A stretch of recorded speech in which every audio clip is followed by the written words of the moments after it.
so we need to wrap up talking about our lecture on depression, and then talk about our, we have 2 research papers to discuss and talk about. So, we left off talking about depression as a weekend network issue. And that could come from lots of different things, including stress as one of those things that could cause problems in the limbic system. Right? And we had talked about how drug treatment could work on that. And there are patients that are resistant to both psychotherapy and drug treatment.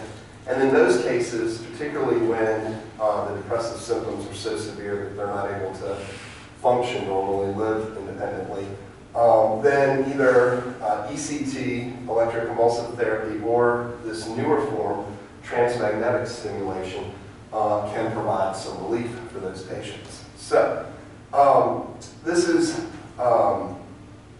ECT in particular has had sort of a bad reputation because of the ways in which it was originally used on patients, but it's become much more refined. And so you can see here, they're applying the electrical stimulation to the frontal lobes. They're monitoring with the EEG, the brain activity, so they're monitoring how they're influencing that brain activity. And so some of the differences between these two is that ECT usually have 2 to 3 sessions a week, and it's usually for 2 weeks, so you end up with 4 to 6 sort of sessions. The targets of frontal lobes, you're anesthetized and given a muscle relaxant because it does induce like a seizure-like activity in the brain, and there's associated memory loss with this. So usually when patients wake up, they don't realize sort of what has just taken place. So they're disoriented and they don't really have a memory of a couple of hours before this. But it's 60 to 70% effective, and it lasts about 6 months, and then the patients have to have another round of it. So, this 60 to 70% effective, you have to remember that's in people that were resistant to drug treatment and resistant to psychotherapy. So it's highly effective for people who nothing else was effective for. Right? The transcranial magnetic stimulation is milder, so they use magnets that are placed typically over the left dorsolateral prefrontal cortex area.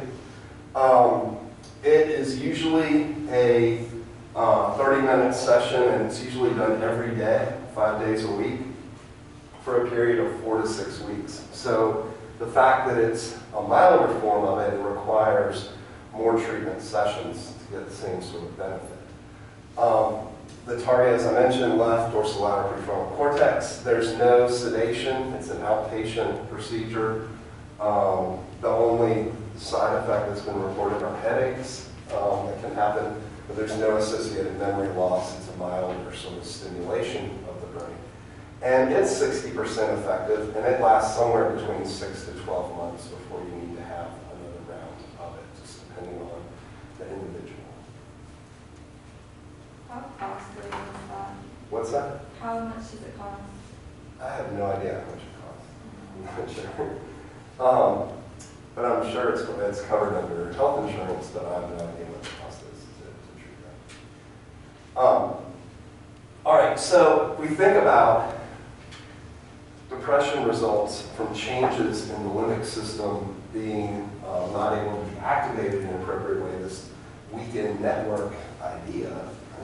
You can see that by strengthening that network, either electrically or through the magnetic stimulation, that can then fix the depressive symptoms because we've strengthened that connection. So what do we know about what happens in these two things? Well, with ECT, we see increases in blood flow, so that's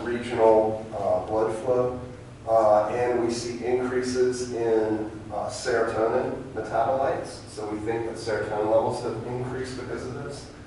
We see decreases in glucose use in the limbic system, so those areas that are sort of hyperactive become less hyperactive in the frontal lobes, and decreases in norepinephrine release, so decreases in arousal from the locus coeruleus. And this is what we've seen, what has been witnessed in human studies. Animal research shows that there's increased autoreceptors for norepinephrine. So why does norepinephrine go down? It looks like there's better feedback for the norepinephrine system. There's increased serotonin sprouting fibers from axons, increased neurogenesis in the hippocampus, and increased postsynaptic receptors. So the serotonin receptors are more effective postsynaptically. For transcranial magnetic stimulation in humans, we can measure increases in dopamine release and increases in serotonin release in the cingulate and the insular cortex in those limbic areas. And a decrease in the 5-HT2A receptors, which are an autofeedback receptor. Right? So if we decrease the feedback, right, that's going to increase serotonin levels. Right? If we decrease the feedback to receptors. Right? It also looks like there's some changes in GABA and glutamate in the medial prefrontal cortex. So there's some general signaling changes happening in the frontal lobes with that. In animal research, we also see increases in serotonin in the hippocampus, increases in BDNF, brain-derived neurotrophic factor, also in the hippocampus in animal studies. All right. Psychotherapy, cognitive behavioral therapy in particular, right, can be highly effective, and is probably it is the most resistant to relapse, so the longest lasting if it's effective in patients. And it's because through this therapy, patients are able to learn internally, cognitively, how to strengthen those circuits and maintain those circuits. Right? So, cognitive behavioral therapy involves educating the patient about the disorder, so learning that this is not a psychological thing, that there's a biological basis for this, right? And discussion about how to learn, how to change the patterns that are creating the depressive symptoms, and behavioral strategies in order to employ those techniques. And what's really critical about CBT is that the patients have to buy into it, and they have to practice it. It's sort of analogous to, if we think about if a runner injures their foot, right? And they have to go to physical therapy, right? If they just show up to physical therapy and let the therapist work on their foot for the 30 minutes that they're there, and then they don't do any of the exercises on their own until the next week, they're not going to get better, right? Just showing up for that physical therapy is not going to be sufficient. Same thing with CBT. Just showing up for the therapy, you have to employ those techniques and do them outside of it. So a 12-week session of therapy is equally effective as antidepressants, and it has a much lower relapse rate. So the relapse rate for CBT is about 36% compared to 72% with antidepressant therapy. So think about with the antidepressants, the patient is relying on those drugs, and as soon as you take away those drugs, they don't have any of the strategies, and so it's like, 6 months after ECT, the circuits start to weaken again. Right?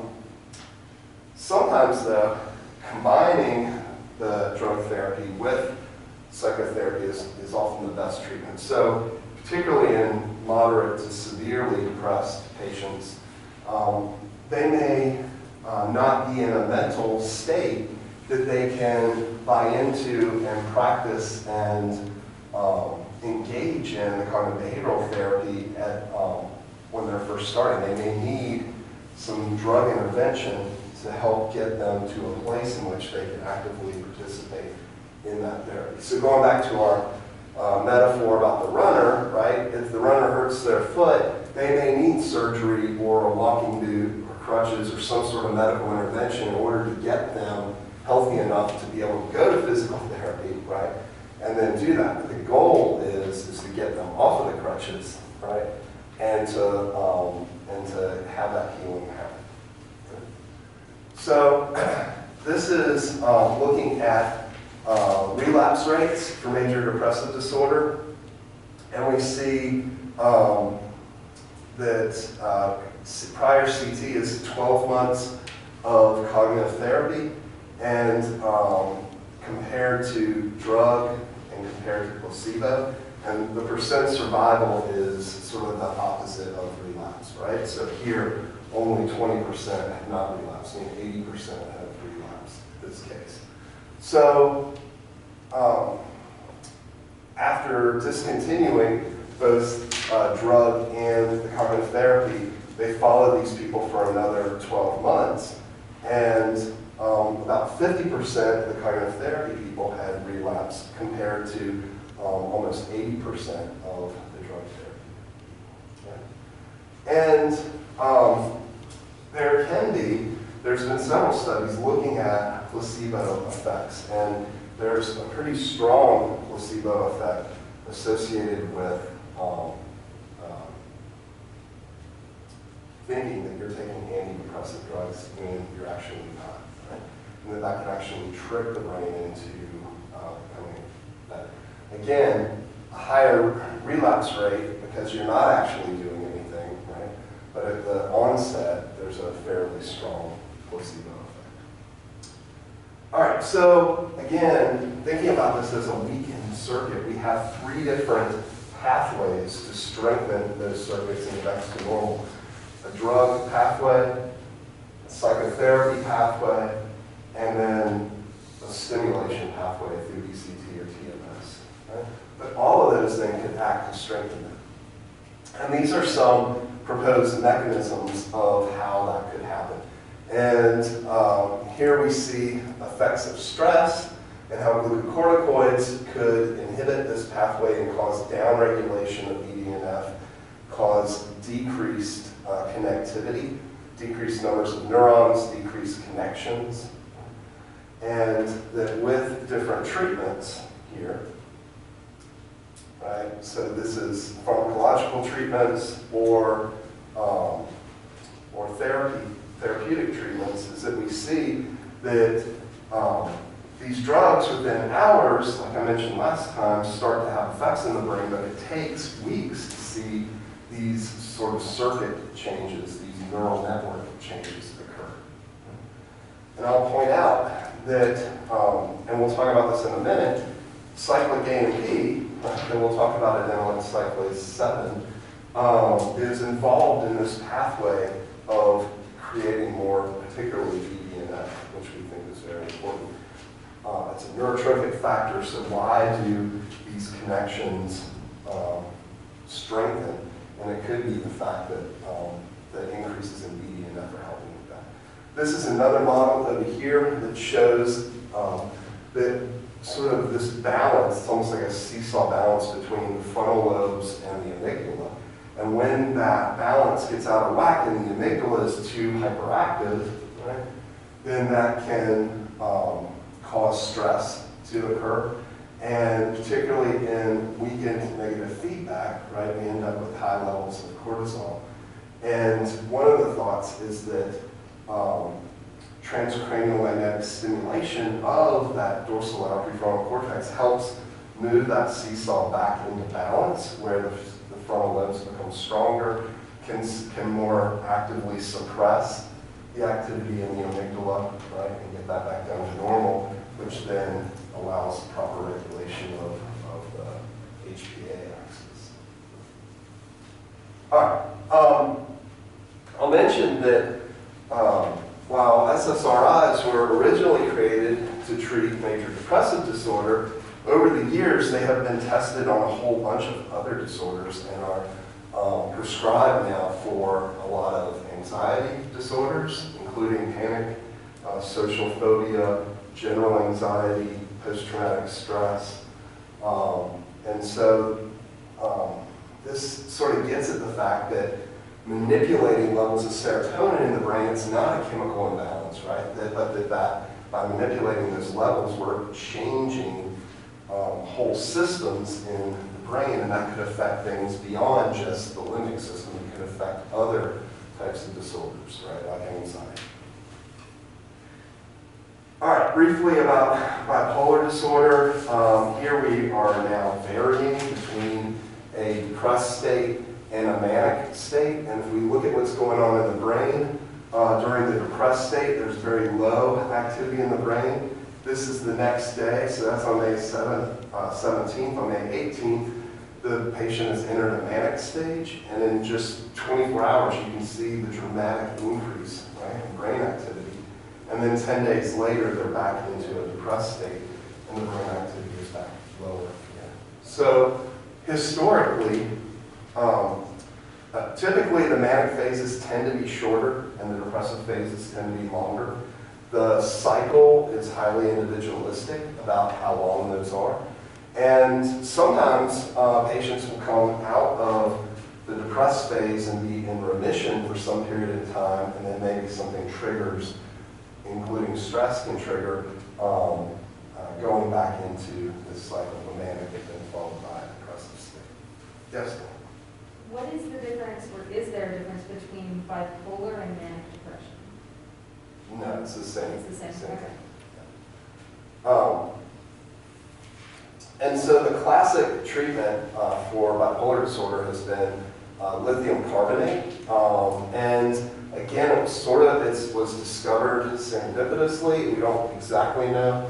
It was found out, hey, if lithium helps treat these symptoms, they go down, and we don't exactly know the mechanism of action. Again, we think that it has to do with cyclic AMP and protein kinase A, and sort of regulating these second messenger systems. We think that that is what is fluctuating to cause the change, the increases in brain activity and then the decreases in brain activity. And somehow lithium is able to sort of regulate that and keep it from getting out of balance. So, you know, as we mentioned, there's lots of different contributions that could cause weakening of these circuits and dysfunction in these areas, and BDNF or stress can definitely play a role in that and interact with particularly BDNF in causing the circuits to be weaker or get stronger with the treatment. There's some newer medications for bipolar that are not lithium. Zeldox is one of those, and these are sort of highly specific targets for like a variety of different receptor subtypes for dopamine, serotonin, and norepinephrine and histamine. And the primary effect, we think, is through D2 and serotonin 2C receptors. And it's not exactly clear how being antagonistic for those receptors leads to this symptom improvement. Again, pharmaceutical companies will create thousands of different types of drugs that have very specific type binding properties, and then screen them to see does it improve these symptoms, particularly in rodent models. So we'll talk about the tail suspension test and the forced swim test, but those are animal models for depression, and then they screen these drugs and they find out, oh, hey, this drug seems to increase their responsiveness. And so then it gets tested in humans, and if it's effective, then it gets approved, and we don't exactly know how these drugs are having these sort of complex effects. Right? There are some significant side effects. So antagonizing histamine, remember that's part of our sleep-wake cycle. It's a signal for us to be awake. And so it can lead to things like insomnia. The alpha norepinephrine receptors are also involved in cardiac functioning with speeding up your heart for the sympathetic nervous system. And so there are some significant side effects with these types of drugs. All right, so let's talk about these research papers. And I want to talk about the adenylate cyclase one first. So what's going on in this paper?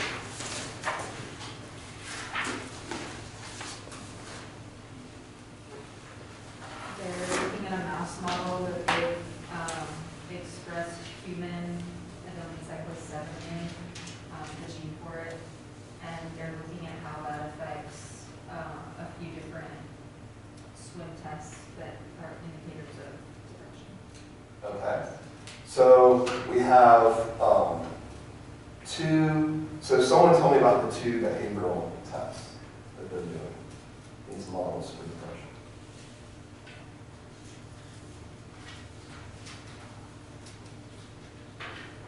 Yes, Evelyn. Jump in. So they did the forced swim test and the tail suspension test, which were mainly to look at, I think it was in the tail suspension test where it's looking at like the immobility. So the longer they're considered immobile, that's like considered depression behavior. So their tail is put through a hole, and they're like also forced to swim to see how long Yeah, so the tail suspension test, they have the mouse or the rat, or in this case the mouse, right, hanging by their tail, and how much they struggle, right, is an indicator of not depressed, and the more that they give up, right, this learned hopelessness sort of thing, the more immobile they are, they're saying that's increasing depression. The forced swim test, they're put into a essentially a column full of water where they can't get out, there's no platform, and they measure how long they swim, and when they give up swimming, right, and become immobile, and then they take them out, they'll let them drown. But the length of the latency to giving up, right, is associated with depression. What do you think about those as models of depression?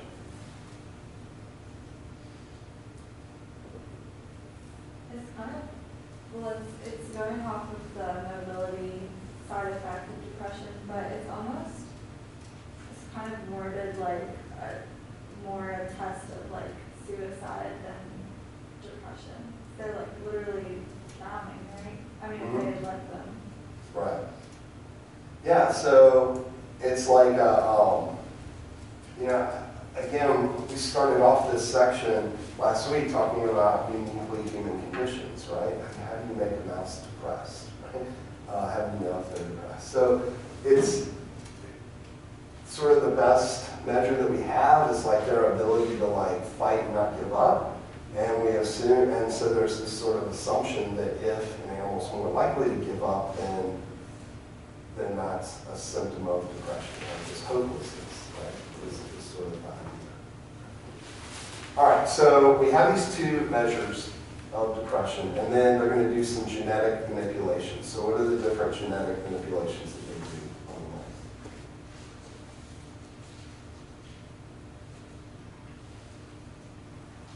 They think that they have a target based on previous research for this allele of adenylate cyclase, of cyclic AMP production.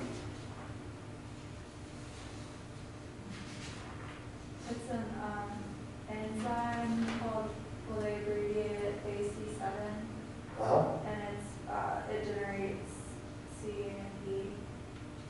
Okay, so what are the different genetic manipulations that they're going to do for that gene?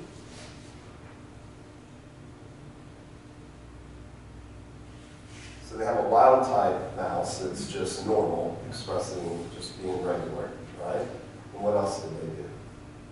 They've got an AC7 heterozygote, so one of the genes is expressed in one percent.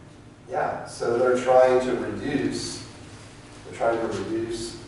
the expression of this. Why don't they just knock the gene out?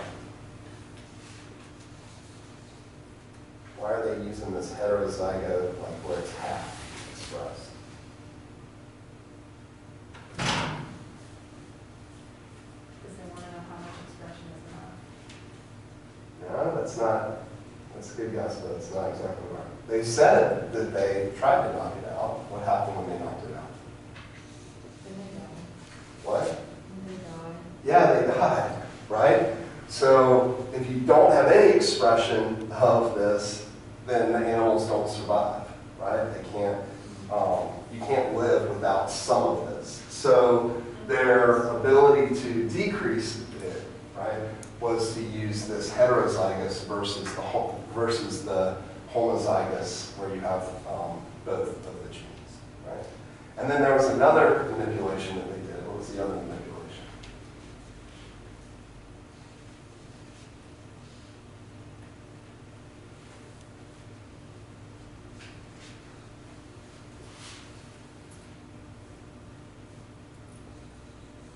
They had males and females. They had males and females, so they did this in both male and female mice, right?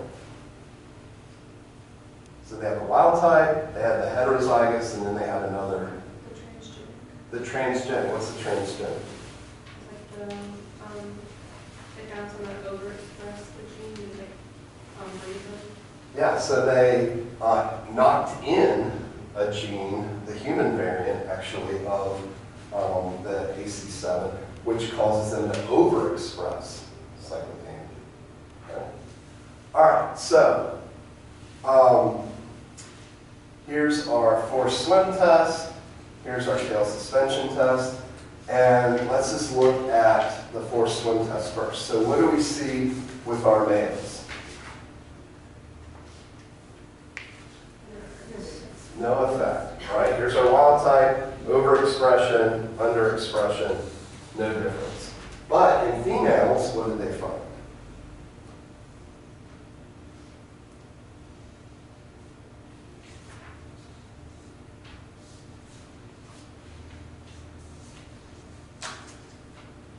The expression of the enzyme had an effect on immobility. Yeah, so what does that mean? That if we overexpress valence cyclase, the duration of immobility went up. What's that associated with? Increased depression, right? And if we reduce, so this had 46% more expression. This had 69% less expression. And that decreased their immobility, meaning decreased depression, right? Well, what did they find with the tail suspension test?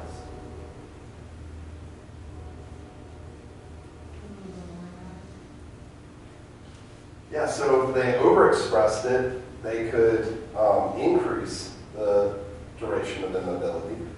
But underexpressing it didn't show an effect, right? So the type of test matters, right? It's not, and so again, this gets back to, is this a good test for depression or not, right? So if we want to say that this gene is involved with depression based on this, right, then what did the researchers do to sort of bolster that? What was the second part of their study? Looking at the relationship between expression and depression symptoms.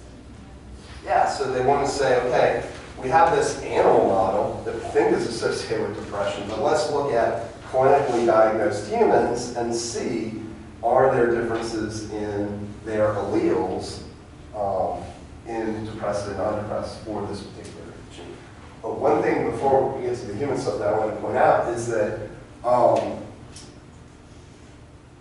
this ACE7 gene is important with a lot of things, right? So if you don't have it, they're not able to even survive, right? But it also affects other systems as well. And they didn't measure this in this particular study, but another study used exactly the same mouse models, but looked at stress. And guess what happens with stress? What would you predict? What's that? Yes, it's higher in these depressed mice. And so here's that human expression, and it was sex specific. So it did not affect cortisol or corticosteroid levels in the male mice, but in the female mice it did affect it. And so here we see our wild type. Here's our less depressed mice had less stress hormone release, more depressed mice, more stress hormone release. So again, an interaction between stress and susceptibility to depression. And here, this is also showing a sex-specific effect. All right, so here's sort of the take-home point from looking at these alleles in the depressed and females. And so in looking at men and women, they saw no effect in men in terms of a difference in the percent of people expressing the allele for overproduction or for underproduction of this. But with women, they did see, right, an increase in that repeat, right, that additive repeat here. So instead of it being a 65-35 split, it was now 50-50 in the depressed patients. And again, same thing here. Looking at, so this is looking at family history of depression, this is looking at actual depression, and we see the similar sorts of percentages, 63-37 compared with 50% split there. So it's not that this particular gene or expression of cyclic AMP causes depression, but it's one piece of the puzzle, right? It's one risk factor, right, that could increase susceptibility. Because we have people, half the patients don't have that allele but are still depressed, right? But definitely goes up in that percent. All right, what about the second paper?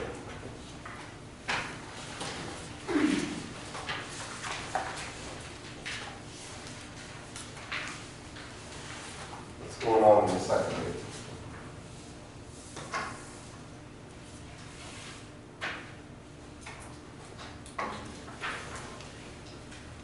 Who are our subjects? What is the method? Someone hadn't said anything.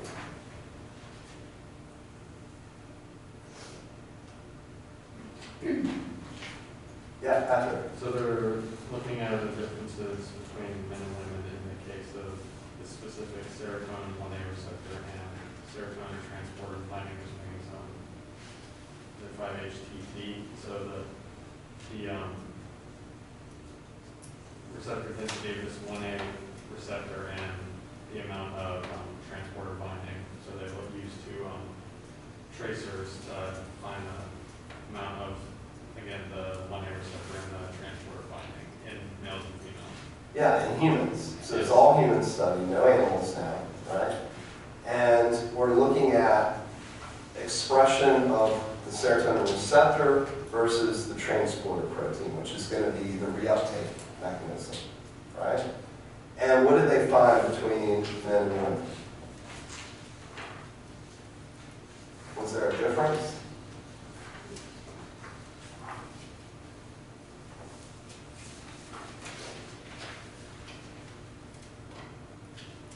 So what was the difference? Yes, Anita. Women have higher receptors and lower binding potentials. Yeah, higher receptors, right? And lower transporter proteins, right? So what would that mean? And men had the opposite, right? They had more transporter proteins and less receptors. More sensitive. Yeah, more sensitive, right? So, who's going to release more serotonin, men or women? Men, right? Why? Because they have fewer receptors. Fewer receptors, so they're going to not have as much, they're going to need more neurotransmitter to have the same effect than if we had a whole bunch of receptors, right? You don't need as much. And their reuptake mechanism is much more active, so it's getting rid of that serotonin quicker. So not only do they have less receptors, but they have, but they're decreasing the synaptic serotonin more in women, right? So we end up having, right, in men, less binding, so we need more neurotransmitter, right? And in women, it's like they are more sensitive, right? So we can have fewer fewer molecules, neurotransmitters released to have the same effect. So men might need 100, but women only need 50, right? And those 50 can stick around longer because they have less reuptake mechanisms, right? And so if we're saying, okay, decreases in serotonin levels are associated with depression, right? So here, if we say you start showing signs of depression when you get down to 25 neurotransmitters. I'm just making up some numbers, right? A decrease from your baseline. Well, men would have to decrease by a whole lot more to start showing those symptoms than women would have to decrease based on this system, right? So we have this increased sensitivity, right? So subtle changes in serotonin release are going to affect women way more than are going to affect men. What does this mean in terms of treatment as well?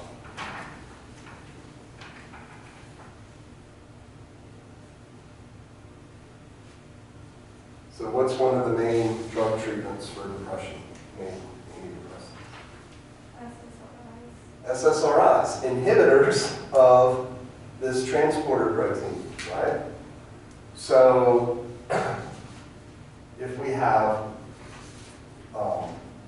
less reuptake, less mechanisms, right, then that's going to mean that taking those drugs is maybe not going to be as effective for women as it is for men. They don't have as many places, right, where those drugs can act compared to the men. Now, what they didn't talk about, and what we don't know, is, and what would you predict if women have less reuptake mechanism, what's the other way that serotonin gets removed? Enzymatic breakdown. We don't know about the monoamine oxidase activity. That would be interesting. You might predict that men would have less of that, and women would have more, given that there's a difference in these transporter proteins, right? So we learned that's a part of the puzzle that they didn't talk about here. Right? All right. So, in terms of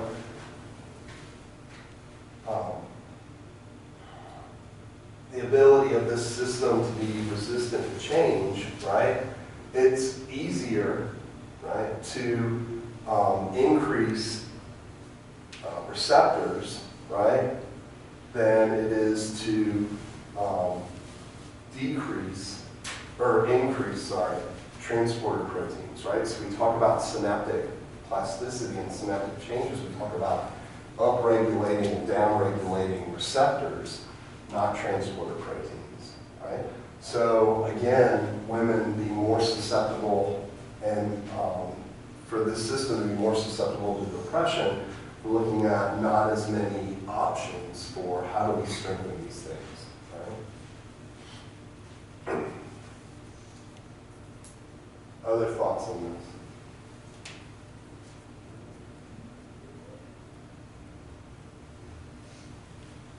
So what do you think about the evidence in terms of sex differences with depression? Pretty strong. We don't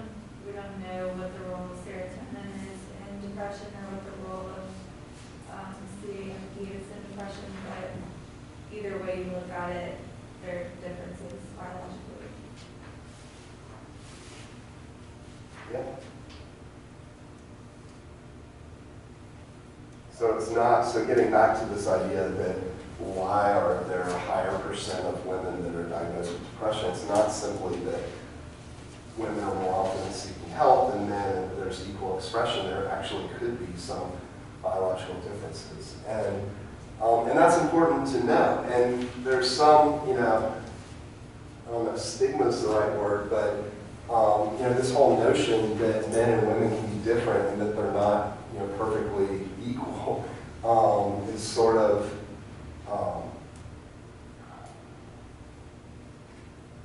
sometimes that's not as easily accepted, right? To think about that there could be sex differences. But it's important, this is an example of where it's really important to understand what those are because it could really impact susceptibility to something like depression.